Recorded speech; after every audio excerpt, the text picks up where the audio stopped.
Welcome to today's Sub Brief. I'm Aaron. Let's head over to the Korean Peninsula. We have an answer for the large number of aircraft activity we've seen in this region for over a week now. It's Combined Air Training Exercise Ulchi Freedom Shield 23, and it's involving 10 nations in this year's exercise. This is a large interagency exercise involving over 100 planes and thousands of personnel, both in the air and on the ground. Now, this exercise was announced August 13th, 2023, and it's scheduled to last from August 21st to August 31st. Now, the exercise was proceeding normally with a slow buildup every day of increased sorties over the 10 to 11 day period until August 30th, the day before it's scheduled to end. We did a final sortie, including B-1B bombers escorted by Korean F-16s and American F-15s over the Yellow Sea and the Sea of Japan. This also included a large amount of communication coordinating all of these air assets. This triggered a response from North Korea.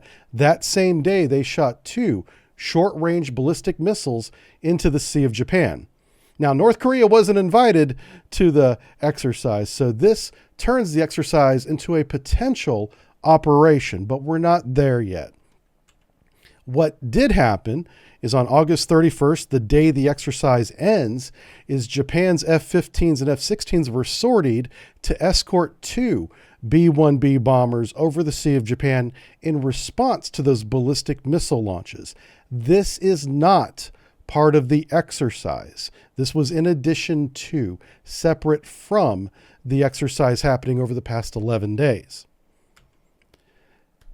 It is September 1st. The exercise is over now, but we're not sure if we're in extra innings. Did they extend the exercise a day? That was not announced. And we have increased air activity in the southern part of the peninsula with American and South Korean aircraft pushing north. Japan also stationed an anti-ballistic missile destroyer in the Sea of Japan looking at North Korea in case they decide to launch another one. And we also have the 10 nations still with us in the Korean Peninsula with their military units and their command structure. So there's a lot of firepower in the southern part of Korea at this moment. And we begin pushing a lot of air sorties north. And it's not clear that this is part of the exercise. On September 2nd, this is Saturday, North Korea responded to this increased air activity by launching 2 submarine-launched cruise missiles from the mouth of the river Chongchon, and those exploded over an airfield, a test airfield, after flying for about 2 hours and 10 minutes, simulating a 1,500-kilometer flight.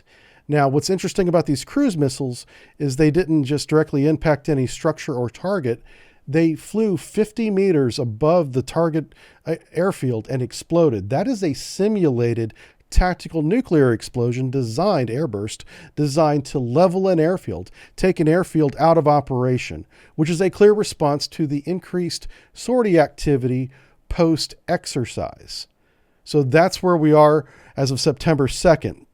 It is September 4th at time of this recording.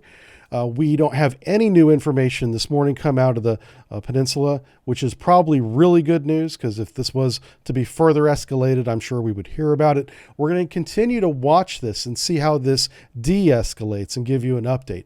But as it stands right now, we are outside our exercise window, but we still have a multi-nation force in South Korea conducting a large number of exercises, including B-1B nuclear bombers from the United States. They can both drop regular bombs and nuclear bombs, and an anti-ballistic Japanese destroyer in the Sea of Japan, waiting to see if North Korea is going to launch a ballistic missile from their territory.